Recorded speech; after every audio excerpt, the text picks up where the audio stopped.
La vicepresidenta Verónica Abad aceptó ir a Israel por encargo del presidente Noboa. La Cancillería coordinará su misión. El nuevo contralor Javier Torres fue posesionado por la Asamblea y anuncia cambios profundos en esa institución de control. El Ministerio de Defensa remitió al presidente Noboa las ternas para cambiar a los miembros de la cúpula del Comando Conjunto y de las 3 ramas militares. El proyecto urgente del gobierno propone, entre otros incentivos, la reducción de hasta el 90% de impuesto a la renta para las empresas que contraten jóvenes.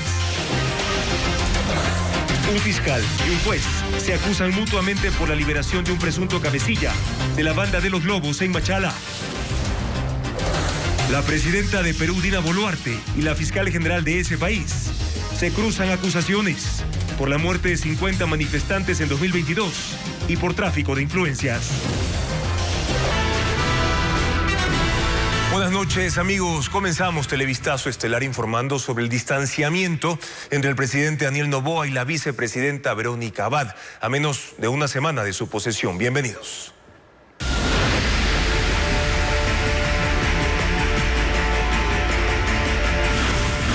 Noboa, Abad.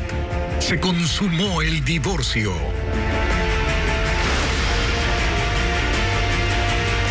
Verónica Abad se pronunció públicamente y aceptó el cargo como embajadora por la paz en Israel para evitar un intento de su destitución. Ocurre 4 días después de que el presidente Noboa la nombrara para ese cargo. Fabiola Santana con las declaraciones de Abad y las reacciones luego de su rueda de prensa. Desde que recibió el nombramiento, es la primera vez en que la vicepresidenta Verónica Abad aparece públicamente. Ingresó por el acceso principal a la vicepresidencia en medio de un fuerte dispositivo de seguridad que incluía mantas antibalas. Allí recibió los honores de rigor. Convocó a rueda de prensa a las 10 de la mañana, pero demoró 50 minutos en comparecer y confirmar el divorcio político de Estado. Está claro y no podemos tapar el sol con un dedo. El señor presidente me quiere lejos. Anunció que aceptará su nombramiento como embajadora de la paz en Israel para evitar intentos de destitución. Para que en un mal dado acuerdo político no se me interponga un abandono de cargo como lo están pretendiendo, al no cumplir esta delegación, solicité en horas de la mañana toda la información para cumplir estas delegaciones con el mayor de los éxitos y de los agrados. Propuso públicamente el diálogo al presidente Daniel Noboa. Que se siente conmigo y conversemos como 2 políticos responsables. Puede que jamás estemos de acuerdo en temas como acordar con quienes han llevado al país a la oscuridad en donde nos encontramos actualmente. Que no esté de acuerdo con quienes buscan la impunidad y la injusticia y que nunca me sentaría a negociar con ellos. Pero si usted, señor presidente, ha decidido acordar con ellos, sepa que ejerceré mi libertad de elegir, obedecer al pueblo. En ese espacio, Abad negó que tenga una agenda diferente. Se ha dicho que rechacé ir a Olón a recibir los resultados, que rechacé ir al almuerzo de posesión y a la foto oficial. No es cierto. Me hubiese encantado ser parte, sin duda alguna, de tales eventos, pero no fui invitada. Y dice que se enfrenta a una campaña de desprestigio. Hemos recibido sistemáticos y constantes bloqueos por parte del equipo de trabajo del presidente Noboa. Ahora, muy curiosamente, inicia una nueva campaña de desprestigio hacia la vicepresidenta. Como están acostumbrados, en realidad, a las calumnias y las mentiras, como que he cogido fondos de campaña y que ahora tengo autos nuevos. Así que yo no he recibido dinero alguno, ni del señor presidente Daniel Noboa en mi campaña política, ni tampoco del CNE. Así que invito a todo el pueblo alrededor del país a que si tienen conocimiento de que se está cobrando ese dinero para ocupar puestos, acudan a la Fiscalía. Denuncien la corrupción, venga de donde venga. Siempre me han pedido desde el equipo de comunicación del presidente que no hable delante de ustedes. Y lo he cumplido porque es el presidente. Pero en vista de que se azota cada vez más con mentiras y engaños y el pueblo ecuatoriano no merece ser más lastimado. Noboa respondió con un comunicado de la Secretaría de Comunicación en que dispone a su canciller conversar con Abad para coordinar su misión. El embajador de Israel también se pronunció frente al nombramiento. Estamos contentos que el que fue nominado es un personaje de importancia.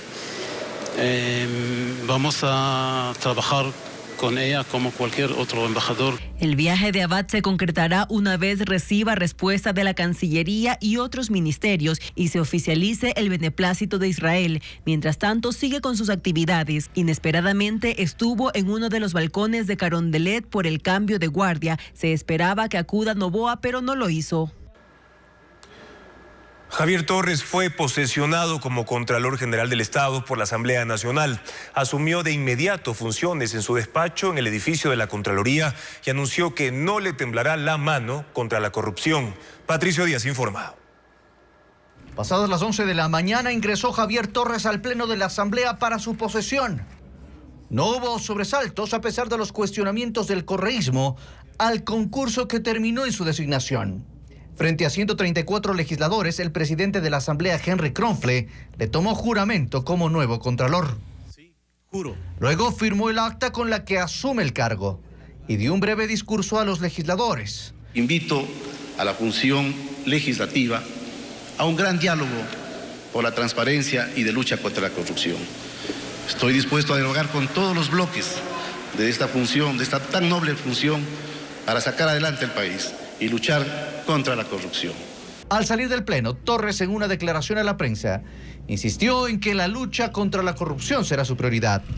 No me debo a ningún partido político, no tengo ninguna persona que esté tras mía con poder, por lo tanto, soy libre para poder luchar contra la corrupción y así lo vamos a hacer. Y que si bien espera tener claro en los próximos días el estado en el que recibe la Contraloría, tiene definidas sus primeras acciones. Lo primero que quiero revisar es cómo está el estado de las responsabilidades administrativas, civiles y los indicios de penal. Esos tienen un tiempo, que si no se notifica en ese tiempo previsto pueden prescribir, pueden caducar. Eso es lo que más me importa, porque yo no quiero que vaya a pasar eso. El correísmo ratificó su intención de fiscalizar el concurso de designación que llevó a Torres al cargo. El funcionario dijo que acudirá a la Asamblea en el momento en que sea convocado como Contralor. Yo estaré presto a rendir siempre mis informaciones, porque desde este momento ya soy Contralor General del Estado, ya no soy un postulante y las cosas han cambiado, ¿no? Habían llegado a la Asamblea simpatizantes y estudiantes de la Universidad Central que respaldaban a Torres. Y desde la puerta del Legislativo lo acompañaron hasta el ingreso de Contraloría. Contralor ciudadano. Gracias a mis estudiantes que me están apoyando, a la Universidad Central y a todos los grupos sociales que han venido a... El último Contralor designado por concurso se fue hace 6 años y está prófugo. Vinieron luego 2 subrogantes. Uno de ellos estuvo preso y está sentenciado por corrupción.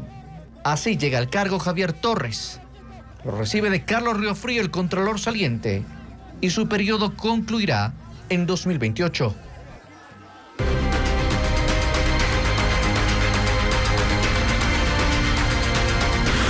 Economía. Paños de agua tibia. El presidente de la República remitió a la Asamblea el proyecto de ley de eficiencia económica y generación de empleo. El punto central de su propuesta está en la condonación de intereses y multas, con lo que aspira a recaudar casi $1.000 millones. Tal como se había anunciado, no incrementa impuestos, pero sí recoge propuestas de reformas que le fueron negadas por la Asamblea y la Corte Constitucional a Guillermo Lasso. El presidente Noboa remitió el proyecto de ley orgánica de eficiencia económica y generación de empleo la noche del 27 de noviembre. Le urgía hacerlo. Necesita que este asunto esté resuelto antes de que termine el 2023 para que se aplique desde el 2024. En condiciones normales, los cambios tributarios propuestos deberían entrar en vigencia para el 2025, pero para que rijan desde el próximo enero, propone una excepción a la regla. La propuesta de Daniel Noboa tiene intenciones definidas: disminuir los índices de evasión fiscal, fortalecer los procedimientos de regulación y control tributario, incrementar la recaudación, fomentar la competitividad y crear oportunidades de empleo. Para ello, recurre a fórmulas ya conocidas y propone incluso reformas que fueron negadas antes por esa misma Asamblea. Así, apela a una remisión de intereses, multas y recargos de las obligaciones tributarias. Espera levantar casi $1.000 millones con esa medida. Sin embargo, las especificaciones de esa propuesta se las reserva para el reglamento. El proyecto de ley honra la palabra presidencial y no incrementa impuestos. Sí plantea la eliminación del régimen de retenciones para grandes contribuyentes y lo reemplaza por un gravamen de pago mensual sobre las ventas.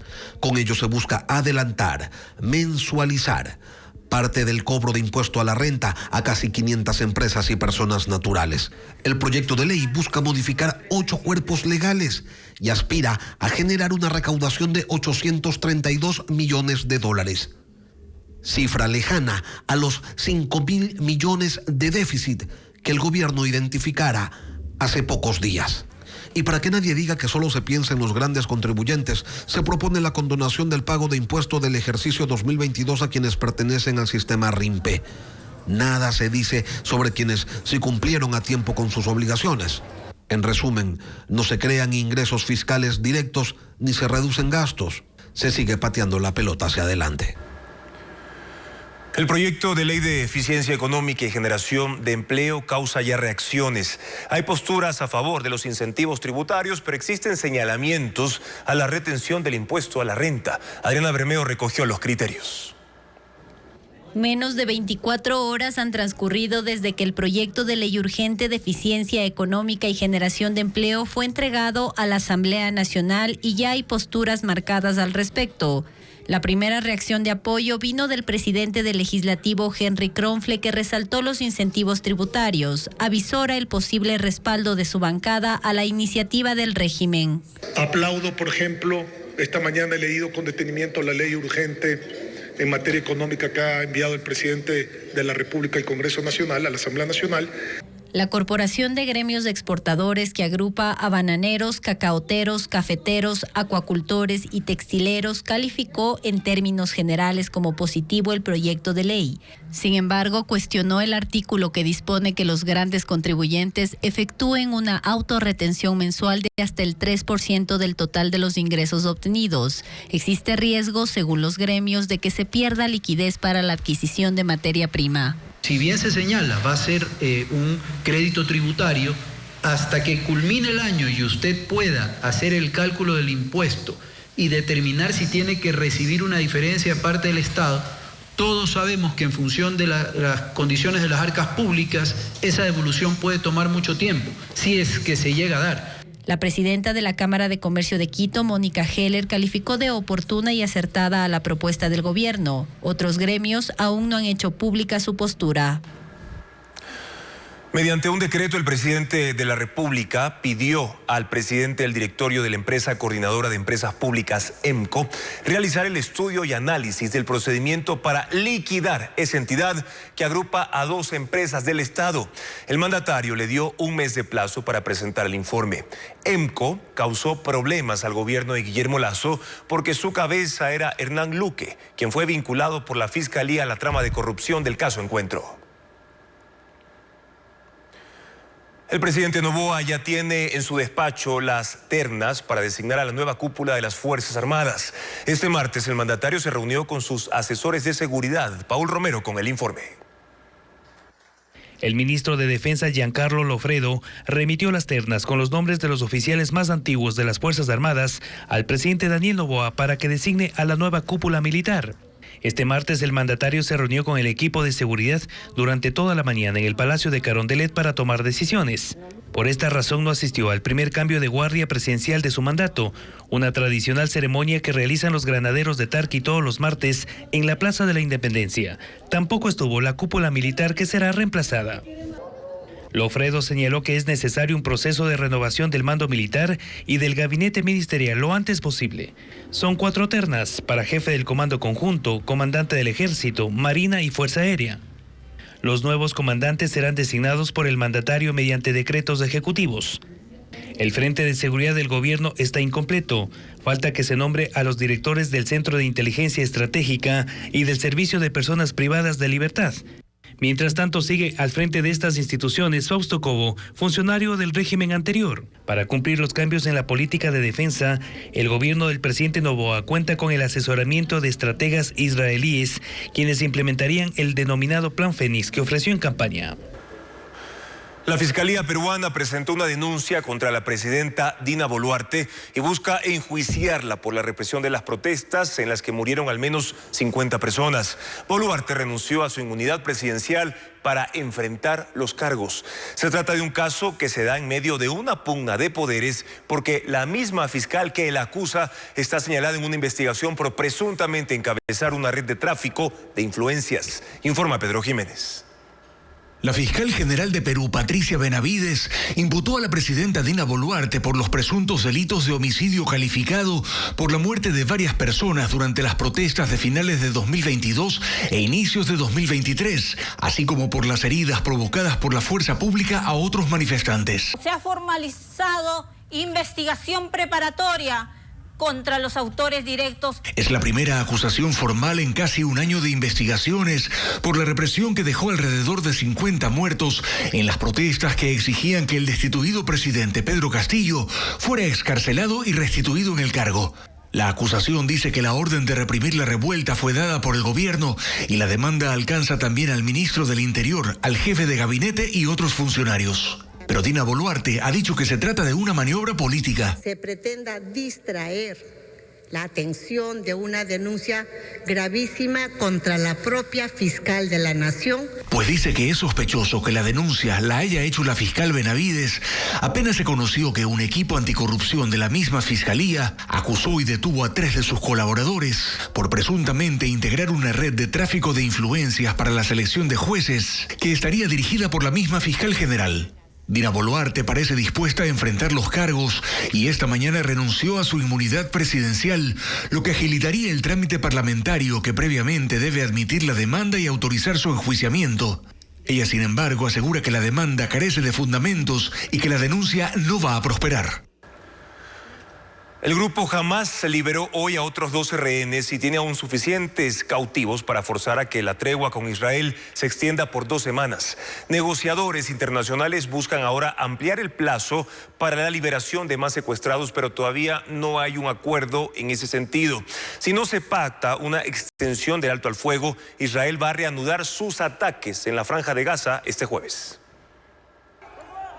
El quinto grupo de rehenes está de regreso desde esta noche.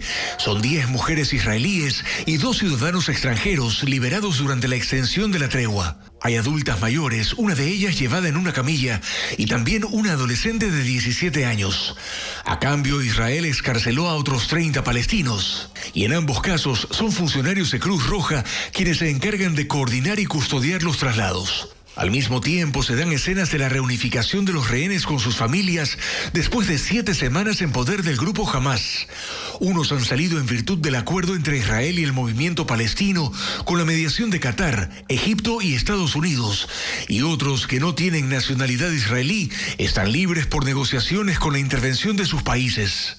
81 rehenes han sido liberados desde el viernes. Otros 10 saldrán mañana cuando finalice la tregua. Pero el gobierno de Qatar dijo hoy que está presionando para que haya una nueva prórroga, para que más personas puedan volver y eventualmente a cambio más prisioneros palestinos sean excarcelados. Unas 150 personas continúan retenidas en la Franja de Gaza, lo que le da al movimiento Hamás un margen mayor de negociación, sobre todo porque algunos son soldados israelíes capturados durante el ataque terrorista del 7 de octubre y los negociadores estiman que Hamás hará exigencias mucho más altas para devolverlos. Simultáneamente, las fuerzas de defensa de Israel se alistan para retomar la ofensiva. Bombardeos aéreos y una operación terrestre volverían antes del fin de semana si no se extiende la tregua, lo que obligaría a un nuevo encierro de los civiles palestinos que desde el viernes han tenido un respiro en medio de la guerra, tiempo en el que más ayuda humanitaria ha llegado a ciudades en la Franja de Gaza. Impunidad, el pimponeo fiscal-juez. La liberación de un presunto cabecilla enfrenta a la Fiscalía y al Consejo de la Judicatura. El domingo, en Machala, un hombre fue capturado con arma, municiones y dinero, pero ya salió de prisión. Merlin Ochoa informa que luego de esa captura, los uniformados fueron atacados a bala. Jaime S., presunto cabecilla de los Lobos en Machala, fue capturado la tarde del domingo en Puerto Bolívar durante un operativo de la policía y militares, lo que desató una balacera entre uniformados y delincuentes. Estos últimos prendieron fuego a la calle y dispararon para impedir la detención. Un policía resultó herido en el brazo, además hubo daños en vehículos oficiales.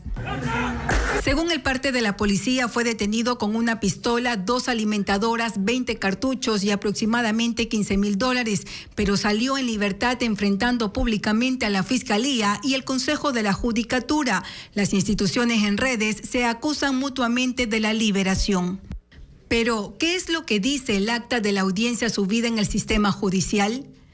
Al día siguiente de la aprehensión, el lunes, se realiza la diligencia de calificación de flagrancia y formulación de cargos por el delito de tenencia y porte de armas. Según el acta, el juez califica la flagrancia y establece como legal la aprehensión, diciendo que no se observa un procedimiento inadecuado por parte de la Policía Nacional. Pero el documento refleja que el agente fiscal no procede a formular cargos por no contar al momento con elementos suficientes que justifiquen una posible responsabilidad. En base a ello, el juez toma una decisión. Si no le formulan cargos, esa fórmula de juicio no ha llegado, él tiene que ser liberado. El abogado Nino Casanello le llama la atención que no se haya formulado cargos. Porque entendemos que llegó un parte con armas de fuego, municiones, con circunstancias incluso en un primer o segundo momento hasta de cruce de balas. Entonces, es raro que en estas circunstancias, entendiendo además que era en el contexto de la aparente detención de alguien sobre el que hay labores de inteligencia también, porque parece ser que es miembro activo de una de estas organizaciones, finalmente se haya optado por no formularle cargos. El caso está en investigación previa. El Consejo de la Judicatura indicó en redes sociales que abrirá una investigación disciplinaria contra el agente fiscal. En Guayaquil, Durán y San Borondón fueron detenidas cerca de 11,000 personas en este año. Sin embargo, la mitad ya fue liberada. Ese fue uno de los datos revelados durante la reunión entre el nuevo gobernador del Guayas y su antecesor. William John con más del tema. La zona 8, Guayaquil, Durán y San Borondón, es el territorio con más detenidos a escala nacional, 10.960 solo este año, pero la mitad ya está libre. Ese fue uno de los temas discutidos en la reunión de seguridad entre el nuevo gobernador del Guayas, Alberto Molina, y su antecesor Francesco Tabaqui, que horas antes de dejar el cargo le hereda este problema a su reemplazo. 11,000 detenidos. El 50% ya han salido libres. Entonces volvemos a caer en lo mismo, en si la justicia juega a favor de los buenos o no. Ante este cuestionamiento, la presidenta de la Corte de Justicia del Guayas salió al paso. Aunque no negó las cifras, cree que el tema va más allá de los números fríos. Pero hay otro dato. El 60% de los casi 11,000 capturados tenía entre 2 y 10 detenciones. Pero para Gallardo eso no es concluyente. Habría que analizarlos, puesto que también tenemos que tomar en consideración que hay casos en que la policía también entra a una casa y se lleva a todas las personas detenidas. Si es que las autoridades consideran que los jueces han cometido irregularidades, bueno, pues que sigan el camino establecido en la ley, que se pongan a denuncia o se interpongan los recursos pertinentes. Actualmente en el complejo carcelario de Guayaquil hay 12,000 presos, unos 4,000 más de su capacidad. La eliminación de la tabla de porte de droga entra en debate cómo se diferenciará el consumo y el tráfico de sustancias ilícitas. En Ecuador, el consumo de estupefacientes está despenalizado por considerarse un problema de salud pública, acaparando más de 110,000 atenciones en un año. Bessie Granja con las estadísticas. Ecuador es el país de Latinoamérica con el mayor número de atenciones a pacientes con problemas de consumo de drogas. Así lo detalla un informe de la Oficina de las Naciones Unidas contra la Droga y el Delito. Según el documento, en 2022, 110,970 pacientes recibieron tratamiento por registrar problemas con el consumo de estupefacientes. Entre las drogas más utilizadas están la marihuana, la heroína y la cocaína. Pero estas no son las más peligrosas, pues constan también las metanfetaminas y el fentanilo. Mientras en lo que va de 2023, el número de atenciones en el Ministerio de Salud suman 50.000, en su mayoría por el uso de opioides. Son los datos más actuales que se conocen sobre el problema, porque desde hace 6 años los gobiernos no han dedicado esfuerzos para entender cómo avanzó este fenómeno que mantiene a jóvenes esclavos de una dosis y viviendo en situación de calle en varias ciudades del país, entre ellas Guayaquil. En 2019, la Comisión Interamericana para el Control del Abuso de Drogas de la OEA recopiló los datos de 8 estudios que se realizaron en el país entre el 2014 y 2017. De esta manera se conoció que Ecuador ocupa el 3er lugar en Sudamérica en prevalencia de consumo de cocaína entre estudiantes secundarios y que la edad promedio para el inicio fue de 14 años en el 2016. Los estudios también evidencian que en el país nunca ha existido una política integral para enfrentar este problema de salud. Tampoco hay un órgano rector desde el 2018, cuando el presidente Lenín Moreno eliminó la Secretaría Técnica de Drogas, que antes se llamó Consejo de Control de Sustancias Psicotrópicas CONSEP. La falta de investigación sobre el fenómeno de las drogas en el territorio genera problemas para la rehabilitación de los pacientes, pues actualmente en centros públicos existen alertas de usuarios que iniciaron su consumo entre los 9 y 10 años, cuando antes lo hacían adolescentes. Tampoco se conoce cómo se componen las sustancias que ingieren y cuál es su verdadera toxicidad. En 6 años, la realidad se hizo más crítica, pero no se tiene un panorama claro de cómo enfrentarla. La creciente del río Márquer, debido a las fuertes lluvias, provocó daños en la vía Lago Agrio-Quito en el sector Socavón de San Luis, provincia de Napo. Fue cerrada el paso vehicular por esa zona. Los conductores pueden usar la ruta alterna Yedenarupa-Loreto-Lago Agrio. El Ministerio de Transporte informó que trabaja en la instalación de un puente 20. La Asamblea Nacional eligió a la 3ª vocal del Consejo de Administración Legislativa. Pertenece a la bancada del movimiento Construye. Patricio Díaz cubrió la sesión y tiene un informe.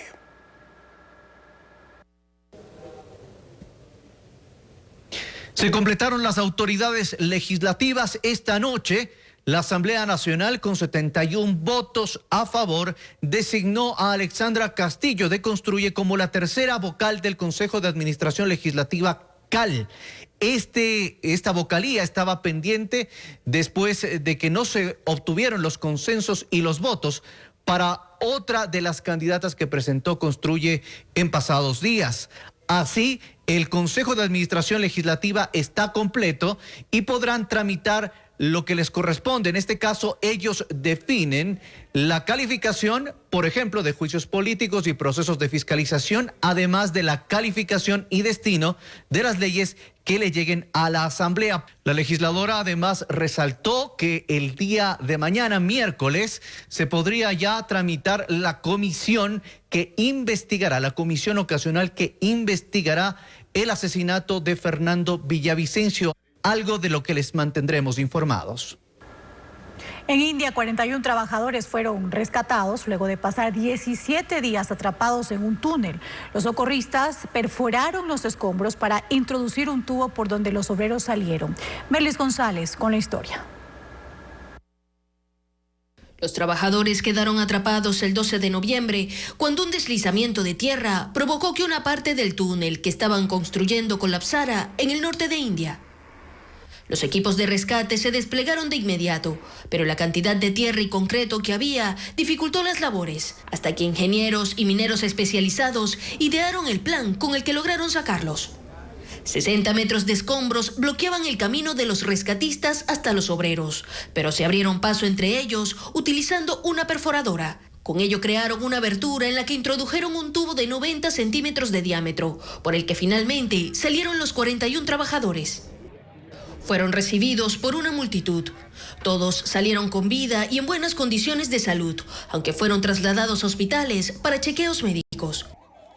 Los hombres sobrevivieron ese tiempo por los suministros de agua, comida y oxígeno que los rescatistas les hicieron llegar a través de pequeñas fisuras. Una tormenta invernal causa caos en el sur de Ucrania. Fuertes ráfagas de viento y la caída de más de 2 metros de nieve han dejado a más de 1.500 poblaciones incomunicadas y sin energía eléctrica. Los equipos de emergencia han atendido a decenas de conductores atrapados en las vías por la intensa nevada. El presidente ucraniano Volodymyr Zelensky informó que 5 personas murieron y 19 resultaron heridas por el temporal, pero se teme que haya más víctimas.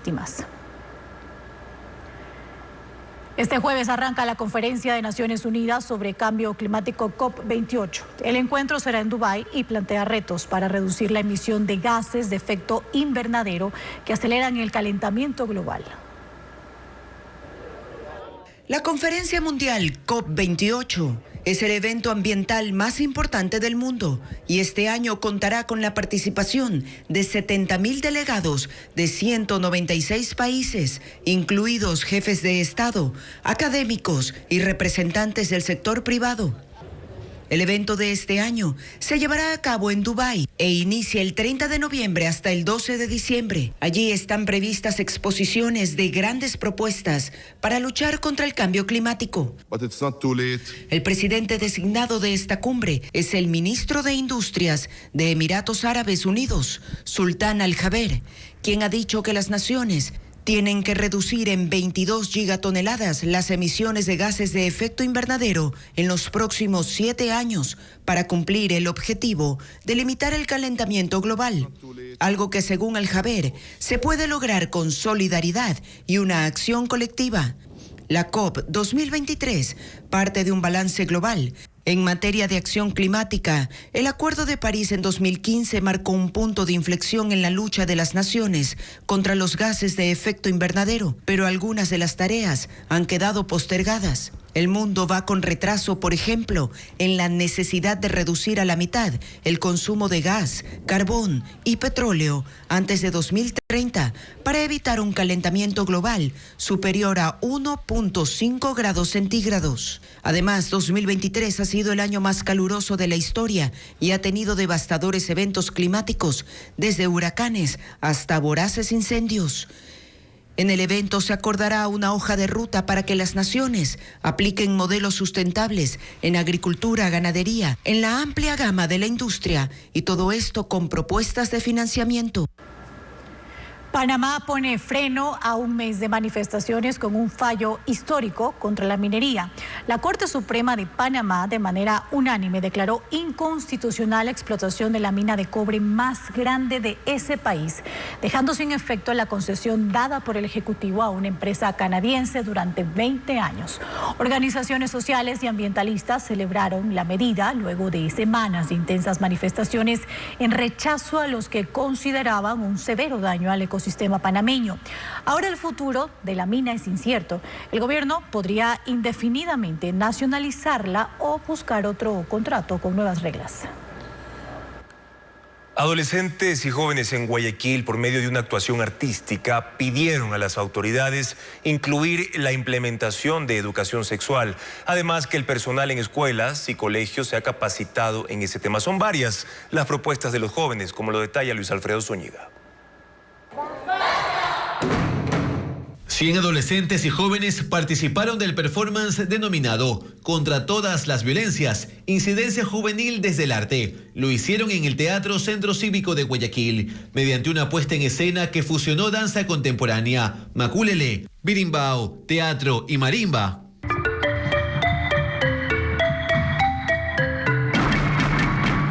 Pidieron que se garantice la implementación de educación integral de la sexualidad en las aulas de clases del Ecuador. Tener información para poder decidir, para poder cumplir su proyecto de vida y también para evitar violencia. El acto fue organizado por el Centro Ecuatoriano para la Promoción y Acción de la Mujer CEPAN, y quienes hicieron el performance pertenecen a 7 organizaciones de jóvenes que exigieron en la puesta en escena que docentes, autoridades y demás personal de unidades educativas sean capacitados en este ámbito. Además, piden que se informe a los estudiantes las herramientas para identificar el acoso y cómo deben actuar frente a este, además de que se conozca dónde denunciarlo. Lo más ideal para aquello sería que sea un especialista quien imparta esto, no solamente los docentes, sino que esté acompañado de un psicólogo. Podrían ser los mismos jóvenes que tengan un gran conocimiento sobre estos temas. Esto lo piden, dicen, porque en su experiencia, la información que han recibido es insuficiente. Incluso todavía es más difícil la situación cuando llegan a ser colegios religiosos.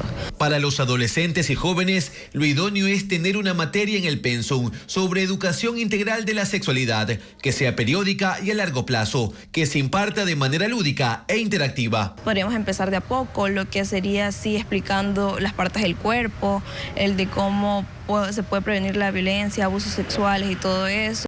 Actualmente no existe una materia que aborde estos temas en escuelas y colegios.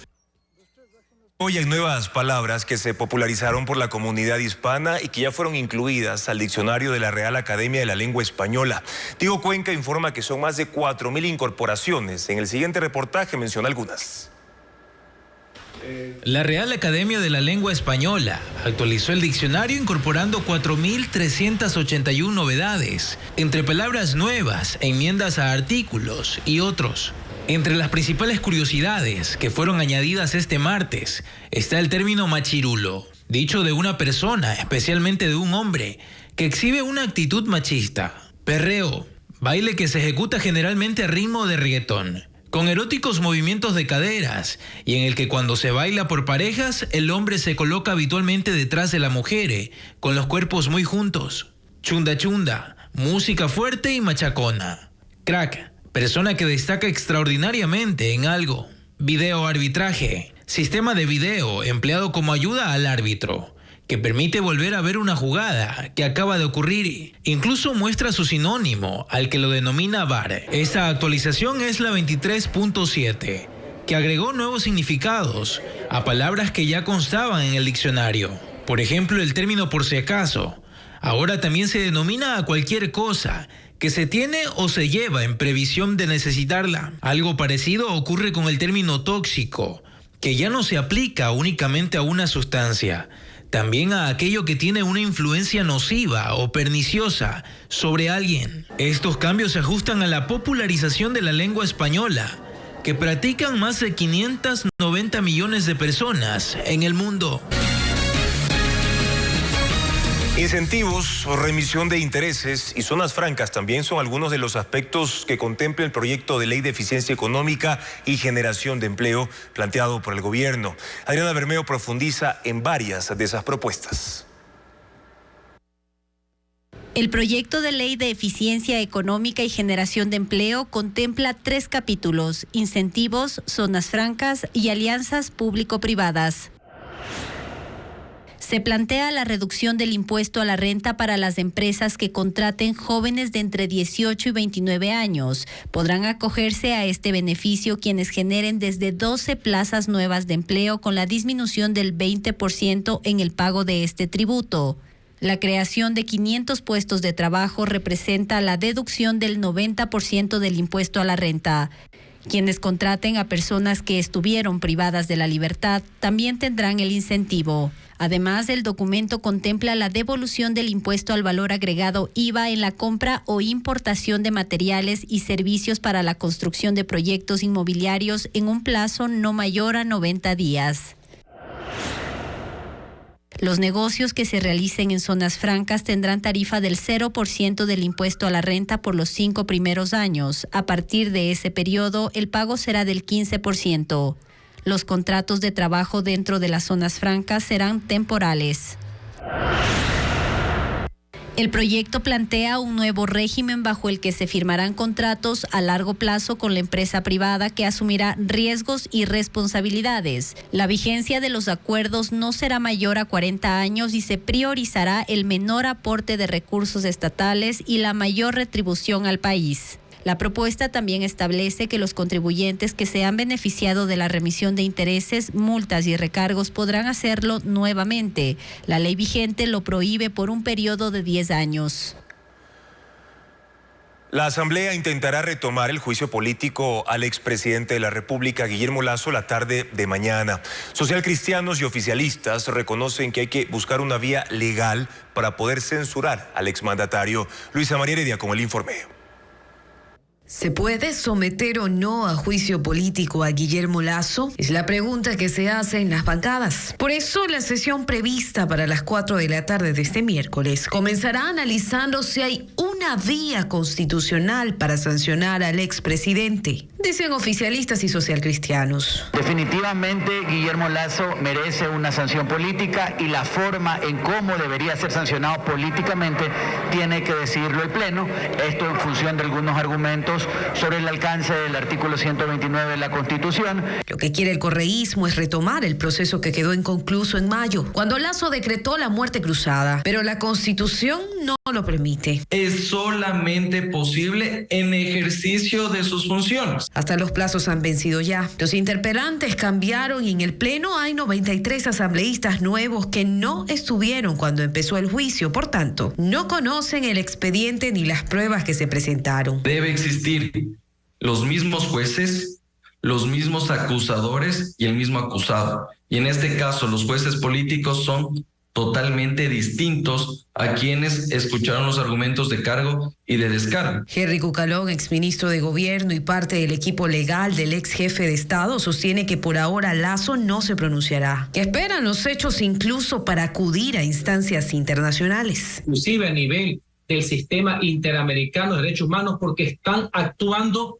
contra norma expresa si se llegara a consumar esos apetitos voraces de vendetta que tienen algunos asambleístas. En mayo, Lasso compareció ante el Pleno para defenderse de las acusaciones de peculado por su presunta responsabilidad en la apropiación de fondos públicos en contratos que tenía la empresa Flota Petrolera Ecuatoriana con la compañía Amazonas Tanker. Lo único que faltó fue cerrar el debate y pasar a la votación de la moción de destitución y censura que presentaron los interpelantes Viviana Veloz, correísta, y actual primera vicepresidenta de la Asamblea, y Esteban Torres, socialcristiano, que no fue reelecto. Pero de encontrarse la vía para censurar a Lasso, se necesitarían 92 votos. La Corte Nacional de Justicia y la Asamblea se reunieron para coordinar reformas legales en nuevos proyectos sobre seguridad, crimen organizado y crisis penitenciaria. Jacqueline Rodas cuenta en qué consisten los cambios legales propuestos.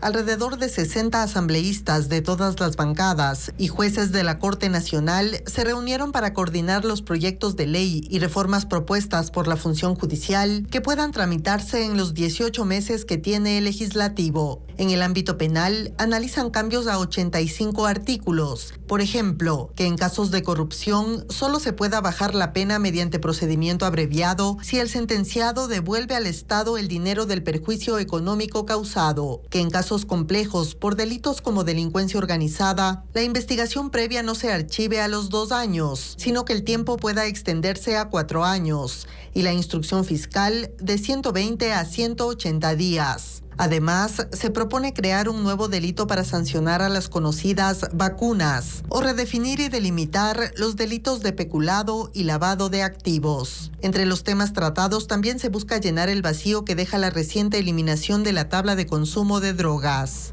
Una norma que tiene que ser aclarada para que dé luces a todos los jueces del país de cómo aplicar. Caso contrario, van a haber errores, van a haber problemas eventualmente de impunidad. Uno de los capítulos nuevos que plantean incluir en el Código Orgánico Integral Penal busca crear reglas especiales para los casos de corrupción y crimen organizado, para inmovilizar bienes incluso en la etapa inicial y dictar prisión preventiva para evitar la destrucción de evidencia. A la cita también asistieron representantes de cooperadores internacionales que aportan financieramente en proyectos para atender la justicia y la crisis penitenciaria, como la Unión Europea, que entregó $2.5 millones. Han pasado 5 días desde la sentencia de un juez en torno al caso de los fotorradares. Aunque los municipios ya fueron notificados, han tomado decisiones distintas. En Ambato ordenaron la suspensión, mientras que en Quito y Guayaquil informaron que seguirán operando. Luis Alfredo Zúñiga con más detalles de la medida. La notificación en el caso de los fotorradares en el país ya llegó a los involucrados, es decir, a la Agencia Nacional de Tránsito, la Comisión de Tránsito del Ecuador y los municipios. La sentencia fue dictada la tarde del jueves anterior por el juez de Santo Domingo de los Áchilas, Emerson Curipayo. Las reacciones no se han hecho esperar. Uno de los primeros fue la alcaldía de Ambato, que ordenó la suspensión de los dispositivos y este martes ratificaron la decisión. Si es que no se crea la normativa y no se hace la auditoría que está estableciendo el juez como obligación de parte de la ANT, no se pueden poner en funcionamiento los fotosensores. Sin embargo, en Ambato los radares no han dejado de funcionar. El concesionario, según el Cabildo, ya fue notificado el pasado viernes, pero no ha acatado, por lo que la autoridad emitió una decisión. El día de ayer se ofició a la dirección de TICS para que no se registren todas las multas que se están generando, pese a que ha sido notificado. ¿Por qué? Porque existe un incumplimiento por parte del concesionario. La situación en Quito es diferente. La Autoridad Metropolitana de Tránsito recibió la sentencia el lunes y ha señalado que los radares no dejarán de funcionar. Lo que está establecido en la sentencia es que hay un tiempo de 6 meses en el cual la ANT debe establecer las directrices, después revisa y una vez que revisa dice estos cumplen con normativa o no cumplen con normativa. Si no cumplen con normativa, ahí es cuando realmente entra la suspensión. En Guayaquil también siguen operativos. El último pronunciamiento de la ATM fue previo a la notificación y expusieron que sus dispositivos cumplen con los requisitos de ley y siguen funcionando. A la par, la Comisión de Tránsito del Ecuador ya fue notificada. Aseguraron que apelarán la decisión. Sin embargo, mientras tanto acatarán con la capacitación ordenada a sus agentes. La Agencia Nacional de Tránsito aún no se pronuncia al respecto. Las ventas en la mayoría de sectores comerciales se incrementan en diciembre. Supermercados, centros comerciales y servicios como restaurantes registran más ganancias. Adriana Bermeo con el panorama de ventas propio de la época. Según el último reporte de la Cámara de Comercio de Quito, las ventas en diciembre pueden llegar a incrementarse hasta en un 50% en comparación con los primeros 3 meses del año, según cifras del 2021 y el 2022. Las ganancias de noviembre y diciembre representan hasta el 30% de la facturación. Los sectores que evidencian más crecimiento en las fiestas navideñas son supermercados con venta de alimentos, centros comerciales por la oferta de ropa, electrodomésticos y tecnología y concesionarios de vehículos. Sin embargo, para el 2023 se proyecta una caída en ventas del 1.5% en relación a diciembre del año pasado. En diciembre también hay incremento en adquisición de ciertos servicios, como lo evidencia el último estudio de la empresa consultora ADECO, que determinó que el 80% de contrataciones que se hacen en los 2 últimos meses del año está relacionado con atención al cliente, servicio en restaurantes y hoteles y call center para promocionar productos. Por otro lado, la Cámara de la Industria y de la Producción detalla, de acuerdo a sus proyecciones, que otros sectores que tendrán más ganancias en este diciembre que en el 2022 son agricultura y construcción. Con equipos tecnológicos, algunos municipios se alistan para enfrentar los robos que se incrementan en diciembre a propósito de las compras por Navidad y Año Nuevo. Cámaras con reconocimiento facial y drones de uso militar se pondrán en marcha desde diciembre, informa Berlín Ochoa. En el caso de San Borondón, en Guayas, se instaló un sistema de aerovigilancia con 2 drones de uso militar conectados al centro de monitoreo. Los equipos estarán en zonas con mayor afluencia de personas, como los centros comerciales y bancos. A esto se suma más de 550 dispositivos tecnológicos, como el sistema de reconocimiento de placas y alarmas comunitarias. Con estas cámaras van a permitir que todos los ingresos y salidas de la ciudad estén monitoreadas. El municipio de Cuenca, en Azuay, es otro que incrementará el uso de tecnología en diciembre. La ciudad, para el control, seguridad y monitoreo, cuenta con 310 cámaras espejo con conexión al ECU 911.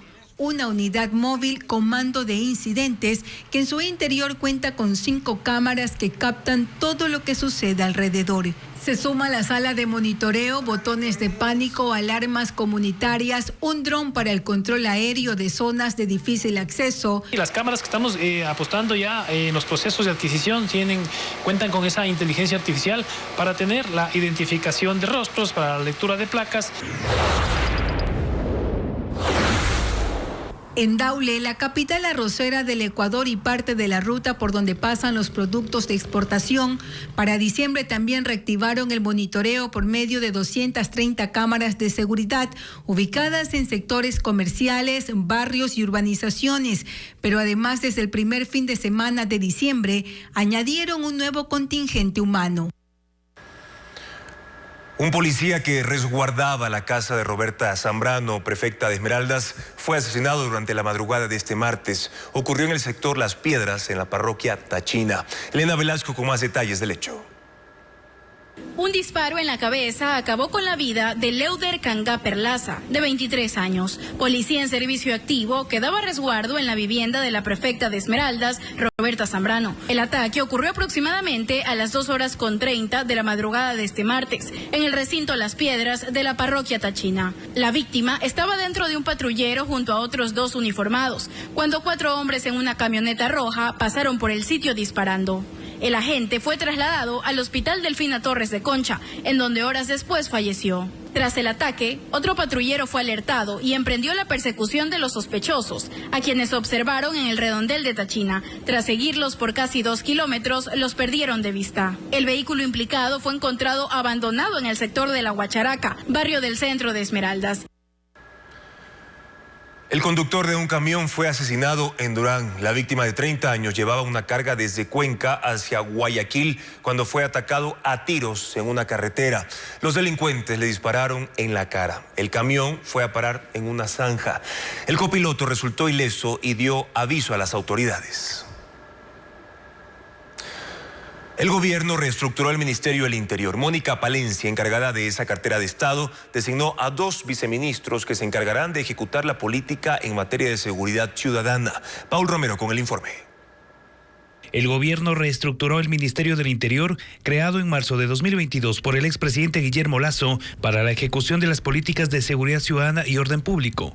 El mandatario Daniel Noboa, durante la posesión de sus ministros, encargó la reestructuración de esta cartera de Estado a la ministra de Gobierno, Mónica Palencia, quien designó a 2 viceministros.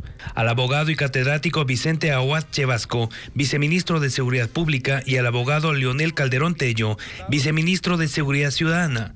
Las estrategias de lucha contra el crimen organizado se manejarán bajo reserva y los funcionarios serán evaluados por el cumplimiento de metas y objetivos. Esto lo aclaró Palencia el mismo día de su posesión. Una primera regla de seguridad es no contar las tácticas de seguridad. Yo sé que me van a comprender. El Ministerio del Interior tiene 860 funcionarios y el presupuesto anual en gasto corriente es de $20 millones. Bajo su responsabilidad está el manejo y control de la Policía Nacional, que tiene más de 52,000 uniformados. El comandante de la policía, César Zapata, quien fue designado en octubre pasado por el gobierno anterior, fue ratificado en el cargo. Palencia además designó al abogado Carlos Espinosa Gallegos, viceministro de Gobierno, quien se desempeñó como subsecretario de la Política Pública Anticorrupción en el régimen anterior. Las nuevas autoridades del sector eléctrico crearon un comité de crisis para buscar resolver la emergencia de energía. Lo hacen cuando se cumplen 3 meses de estiaje que afecta las operaciones de las hidroeléctricas. Diego Cuenca explica la situación. Este martes se cumplen 3 meses sin lluvias constantes e intensas, y ese fenómeno no ayuda a mejorar los caudales de los ríos, principalmente de los que se ubican en la cuenca oriental al sur del país. Eso significa que no hay señales óptimas para culminar los apagones, que por el momento duran hasta 2 horas. Tiempo para ahorrar agua en los embalses de hidroeléctricas, como la Central Mazar en la provincia de Azuay, cuyo nivel aumentó 6 metros, pero aún le falta otros 31 metros para estar en condiciones normales y que pueda producir energía todo el día. Actualmente solo funciona durante 5 horas. La situación es similar en otras 3 plantas eléctricas del Austro, que generan 35% de electricidad. Y a pesar del estiaje, la única hidroeléctrica que supera su capacidad de producción es Coca-Codo, en la provincia de Napo. Sus 8 turbinas durante esa última semana generan 1.440 megavatios hora. Eso sirve para cubrir el 50% de la demanda del país. Las nuevas autoridades del Ministerio de Energía crearon un comité de crisis donde participan otras instituciones del Estado, con el objetivo de resolver la emergencia, pero aún no dan detalles de las medidas que aplicarán. Cientos de ciudadanos acudieron a las estaciones del Metro de Quito para recargar sus tarjetas y hacer uso de ese medio de transporte. Hasta el momento, un aproximado de 180.000 personas han abierto su cuenta Ciudad, como lo precisa Carla Delgado. La mañana de este martes se registró movimiento en las estaciones del Metro de Quito. Usuarios llegaron desde temprano para recargar sus tarjetas y hacer uso del transporte que iniciará sus operaciones desde este viernes 1 de diciembre a partir de las 5:30 de la madrugada. Hasta el miércoles 29 de noviembre, las recargas se harán únicamente de forma física en las ventanillas, con un mínimo de $3. Desde el metro explicaron que las ventanillas se habilitarán desde las 10 de la mañana hasta las 7 de la noche. Y a partir del 30 de diciembre, los usuarios también podrán recargar sus saldos mediante una aplicación o por la página web con sus tarjetas de débito o crédito. Pero no solo esta gestión convocó a la gente. También llegaron quienes aún no han creado su cuenta Ciudad para el uso del transporte. Pero yo, como no sé hacer eso, no puedo hacer. Yo vine por la tarjeta y no puedo hacer, pues yo no tengo internet. Que tenemos que entrar a la página o escanear el código y abrir nuestra cuenta y ahí es más fácil. Hasta el momento, más de 180.000 personas ya han creado su cuenta Ciudad para hacer uso del Metro de Quito y se han entregado aproximadamente 12.000 tarjetas. Si aún no ha sacado su cuenta, lo puede hacer con su número de cédula, mediante la página www.metrodequito.gov.es. Esto ayudará para que el proceso del viaje sea mucho más ágil.